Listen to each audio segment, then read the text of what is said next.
Hi, I am so thrilled that Omar Farouk Tekbalek will be performing at the Jacqueline Arts and Cultural Center October 5th, 2013 in Post Falls, Idaho.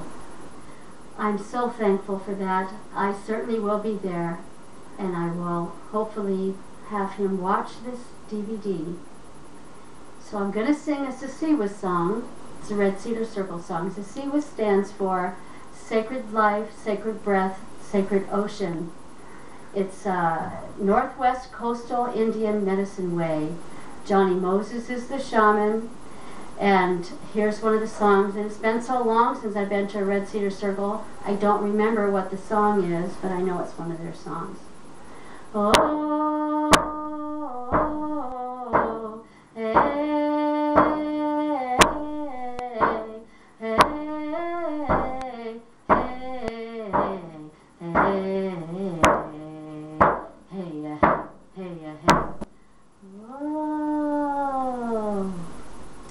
Well, there's many things I want to talk about, and I don't know how much time I have, but let me get started. I was set apart. My current legal name is Stone Calf Warrior Woman. That's my witness, miracle gifted, and earned elder name. And I got permission from Marysville, Washington, Tulalip Indian Reservation elders connected to Johnny Moses to legally change my name in 2004 to Stone Calf Warrior Woman. And they said, through Auntie Catherine Monger, tell her that is a name that is gifted to her by Mother Earth, and to leave the past behind and carry the name in a good way. Unfortunately, what I found out is at the first annual Tim Wolf giveaway and basketball tournament on the Coeur d'Alene Indian Reservation, that there is a Coeur d'Alene tribal member named Tina who practices black magic, who lives on the res, and she daily incants Crazy Woman, Stone Calf Warrior Woman. And that's probably because Blackwater was here for 10 years, and they had a Black Ops course that they taught to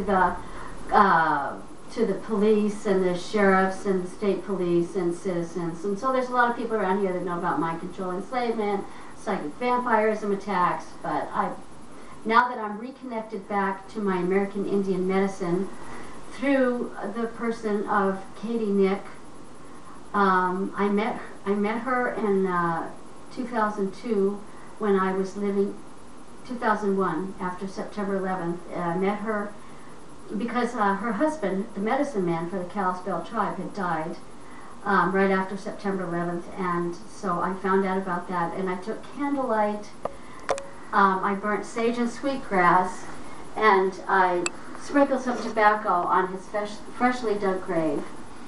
And I told him I started on the Red Road January of 1995, and when I was homeless at the VA, and that was part of the part that I had in my vision. I had a vision, the last 4 things I saw, the 2 days before the first Gulf War, and 4 years before I knew anything about American Indians. And the last 4 things I saw in my vision is the face of Saddam Hussein, an unbloodied dagger, an unlaunched missile, and the face of an ancient American Indian elder.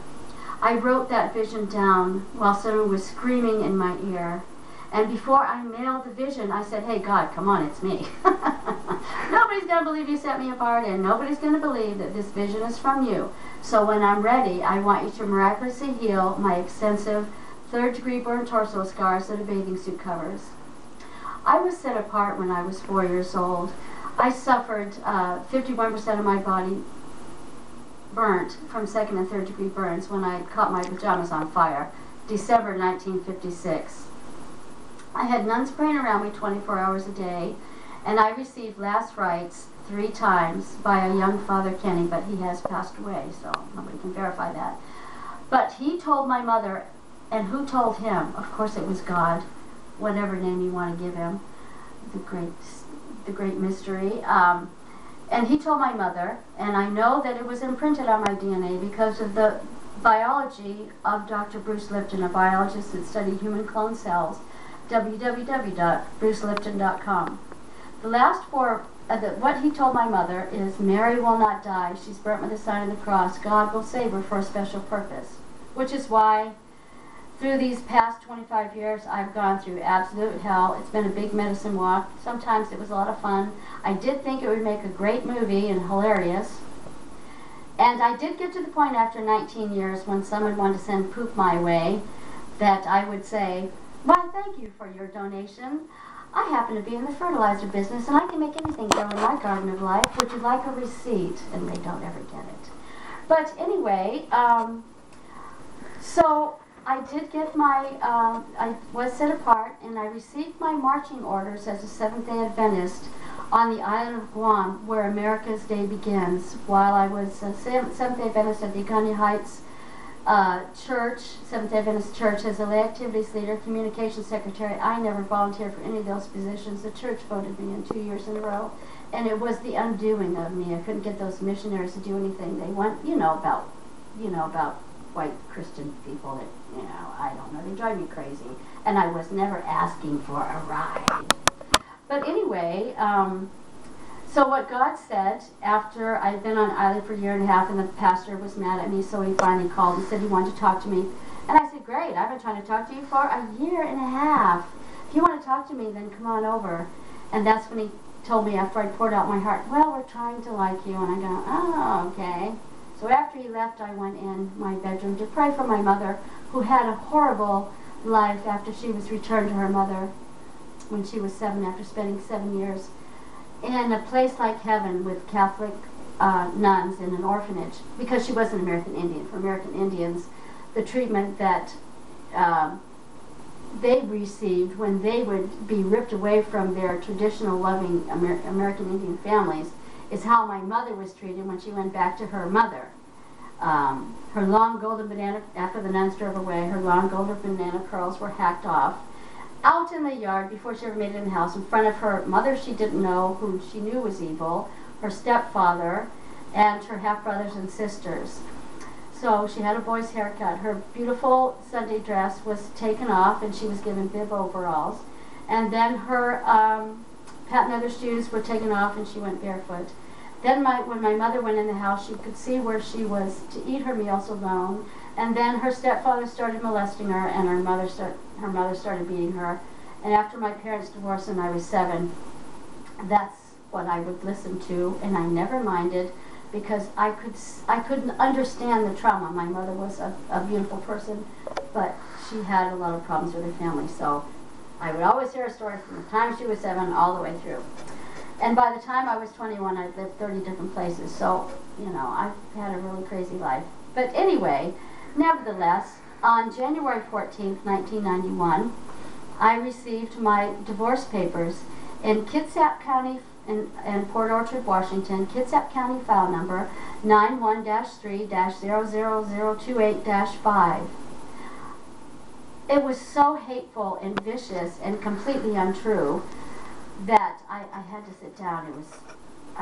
That's why I had a nervous breakdown, because my husband told me, I think you're fat, lazy, and repulsive. I've hated living with you for all these years. Oh, we don't have sex anymore. I get divorced and remarried so I have somebody decent to raise the kids. And if you think of leaving me alone, you'll end up with nothing. It's like, Anyway, so then as soon as I sat down, then God piped up and said, I didn't hear any voices, but, when he's speaking to your heart, he said, who's more important, me or your 2 kids? And I said, well, you are, God, but you're freaking me out. Do you see what I'm reading? I'm about to go through absolute hell, and I'm not ready for today. So you got your answer. I got to lay down. I laid right down on the floor, and then I had like a slide projector-like vision, and the last 4 things I saw, as I said before, was the face of Saddam Hussein, an unbloody dagger, an unlaunched missile, and the face of an ancient American Indian elder. That's what this freaking says. In January 1995, I started on the Red Road. I ended up homeless in November 94 at American Lake VA Medical Center in a domiciliary.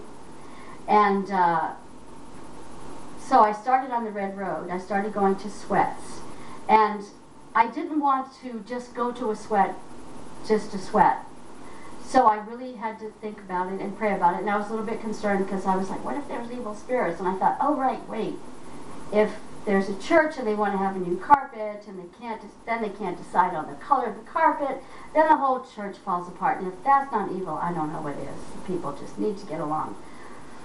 So I did do a lot about it, and then I decided, well, I'm going to try it, January 95. And then when I got up to Larson Kalama's wife, they've now moved back to Warm Springs Indian Reservation.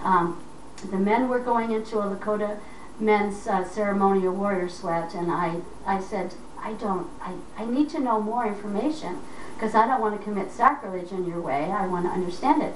So she gave me an excellent book to read, The Lakota Way in the Sweat Lodge. So then that became my way, and ever since then I've told the VA, the state of Washington, the Social Security, the state of Idaho, repeat to everybody, my choice and my medicine for my label is the Sweat Lodge.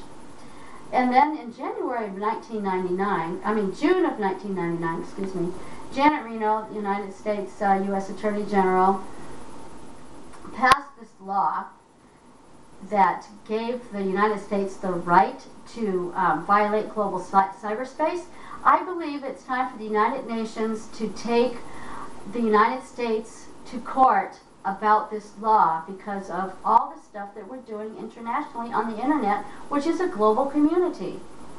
So anyway, then I left the July AMPS powwow, which was in the last weekend in July in Post Falls, and I didn't know how to get home. I was about 90 miles away or something, and I don't know how far away. I was living in Sand Point at the time.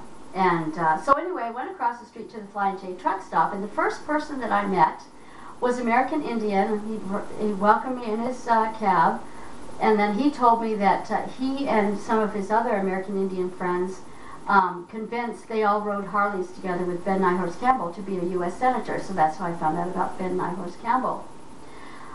In July of, so he arranged me to have a ride. I thought what I was going to do is go to Coeur d'Alene and then catch the bus, the North Idaho Community Express, and go to Sand Point. But instead, I ended up going through Spokane. I go, I don't want to get off here because there's some guy going around raping and murdering women, so I'll just get off in Seattle. I know people there. Well, I was asleep in Seattle, and that's okay because I don't know what I'm doing, and it's not important. I just follow after the Spirit. So I ended up in Lake Stevens, and then I took a bus down to Everett. I'm waiting for the bus to take me to Tacoma so I can talk to my social worker, Ted Mears, so he can make arrangements so I can get the Amtrak to come back to Idaho. And then what happened is, there's a newspaper stand. Come over here, you gotta read this, you gotta read this. I said, okay, I'll go over there and read it, I don't care. And that's when I read that in this free business journal of Everett or wherever, that the Central Intelligence Agency, to accomplish Janet Reno's law that was passed the month before, paid Microsoft $28 million, as well as GTE $28 million, to develop the technology that would accomplish the law. And GTE at that time was based in Texas, and then it became Verizon and ended up in New York, where the United Nations is, and the Twin Towers, and I don't know what else is there. So,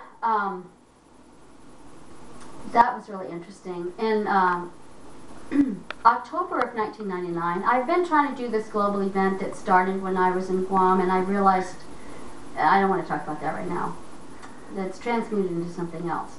But anyway, October 1999, because I've been trying to do this global event since December 1988, Uri Geller called me, and he told me some terrifying things. He told me after Stanford Research Institute did a paranormal research on him, paranormal investigation on him, he went to work for the Central Intelligence Agency. That information is in the book Uri by Andrew Hoppaharich, a scientist connected with Albert Einstein.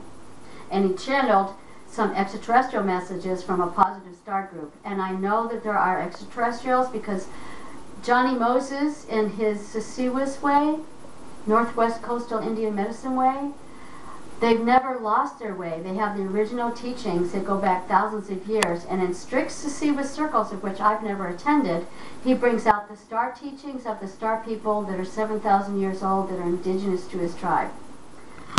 So anyway, Uri Geller told me that after he went to work for the CIA, what he did was he sent positive energy to peace talks, he erased secret KGB computer files using his psychic energy, and then the instructions were to use his psychic energy to kill the pig that he was locked in the room with. So he said, I'm quitting, I'm going back to England. So there's many books on my Facebook, science and spiritual books. My Facebook is Angel Fire Mary Gotcha. But hopefully by the time that I post this online, I will have purchased a secure email and domain from an Australian company, https://www.fastmail.fm. And at that time, my Facebook, my domain should be, I don't know if I can have it that long, but I'm changing my name eventually to Mary Gotcha Guardipee. Mary, because that's my birth name. I'm also an enrolled knight in the Militia Immaculata, and I know that that the Quran speaks highly of Mary at least 30 times. So that's good.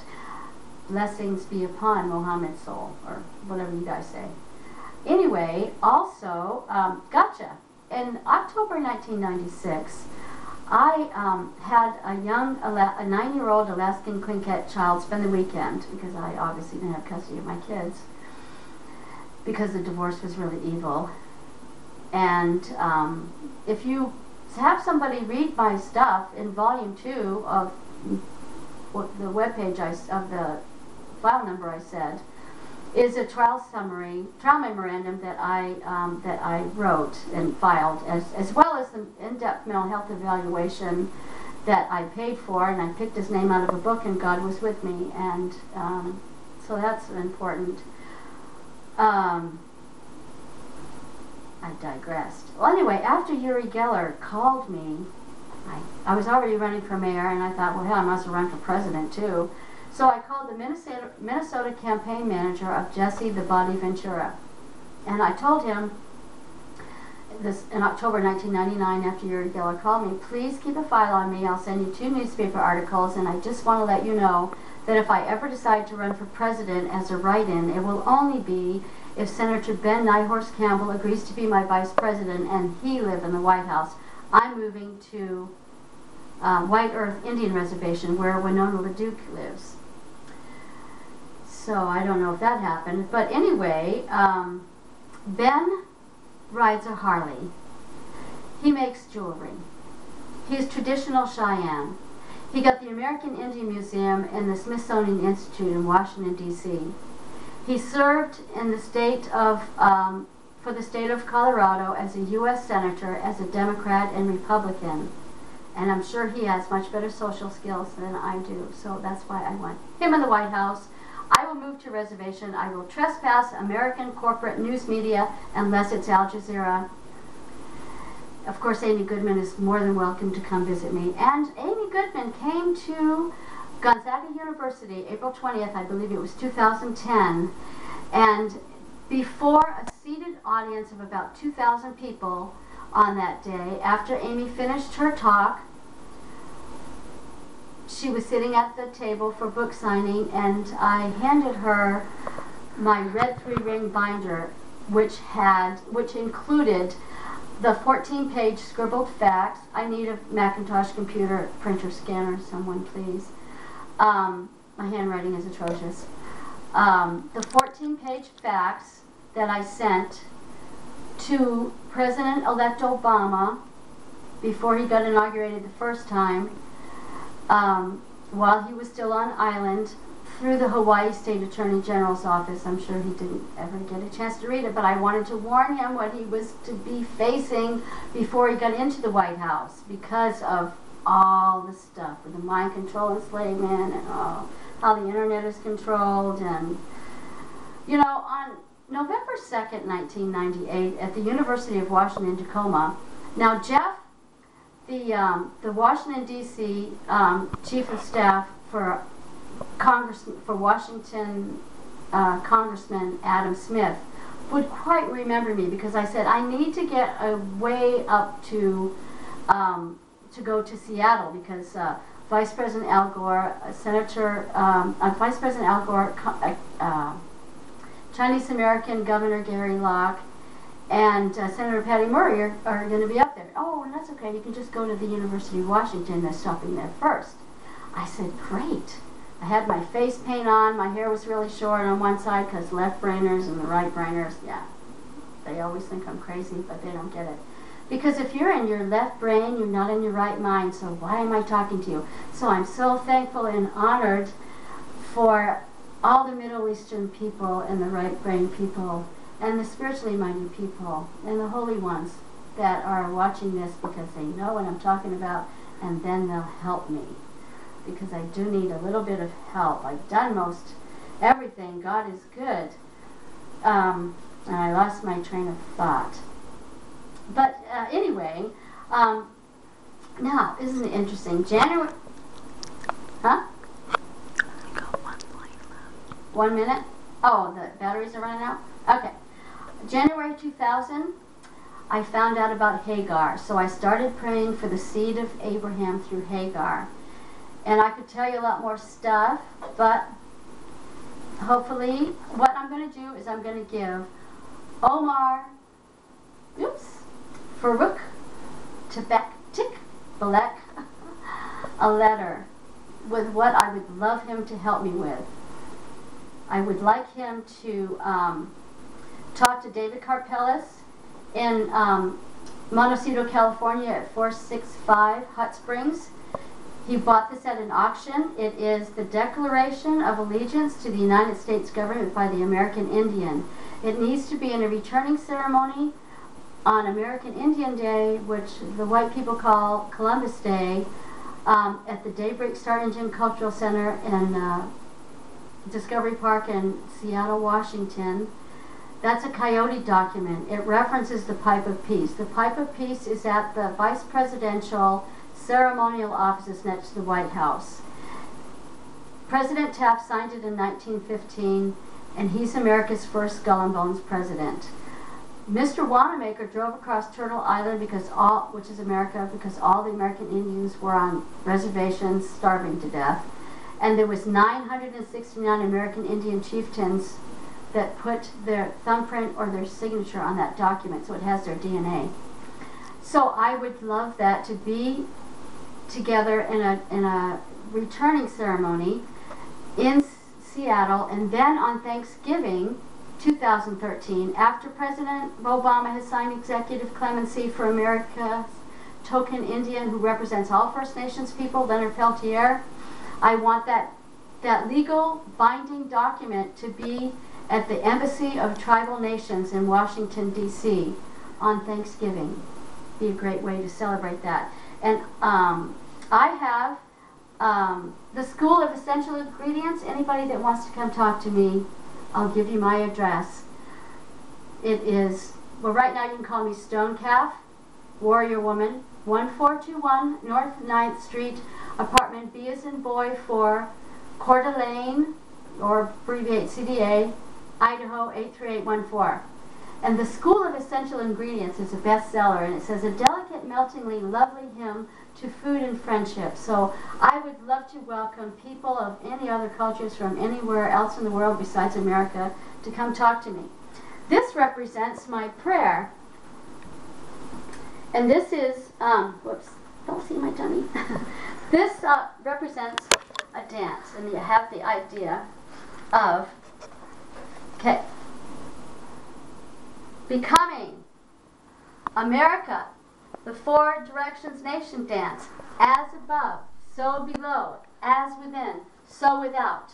So when you do that, when you have an intention and you add energy to it, then it produces a physical reality. And I would love people to do this to Kelly Clarkson's song, Stronger. So you just do in the 4 directions with the intention, boy, I'm really going to help America, and they're not going to bomb Syria, and they're just going to be great, and we want her to be the president, and Mary Gotcha Guardipee with Ben in the White House. Yes. So, Mary is my birth name. I'm an enrolled Knight in Militia Immaculata. Gotcha is my Alaskan Tlingit gifted name after Sun Spirit Tall prayed to grandfather. And the Bible says, for God shall use the foolish things of the world to confound the wise, and the weak things of the world to uproot the mighty. And I want the results of the 1970s Idaho Congressman Frank Church initiated special congressional investigation on Senator Dick Cheney's involvement in the Central Intelligence Agency's mind control enslavement program to be released to the general public, and he needs to go away. And Guardipee means it's Flathead Indian given to me by Zachary James Guardipee Palmer, means takes gun ahead. I'm your point man. I need you to help me. Let's do it on this Native American Day. And in 2005, after reading Kishore Mahbubani's Beyond the Age of Innocence, Rebuilding Trust Between America and the World, and when I become president, he will be one of my advisors. When the heads of state come to visit me at White Earth Indian Reservation or whatever reservation I'm on, they will not have to be dealing with American corporate. It's not even the news. It's just a business, and they're bad business. I've been telling them for years they're going down. We need things like WorldLink TV, Democracy Now!, Charlie Rose, but not the corporate thing. And so they will come and they will have a ceremony with me, with the elders, be very holy and sacred, and it's not a religion, it's just a way of life. And then I'll talk to them at the feast, and I'm sure that we're going to have a wonderful time. So thank you so much for listening. I wish I could have told you a lot more, but hopefully you'll stay tuned and come visit me. That's it. Isn't that enough?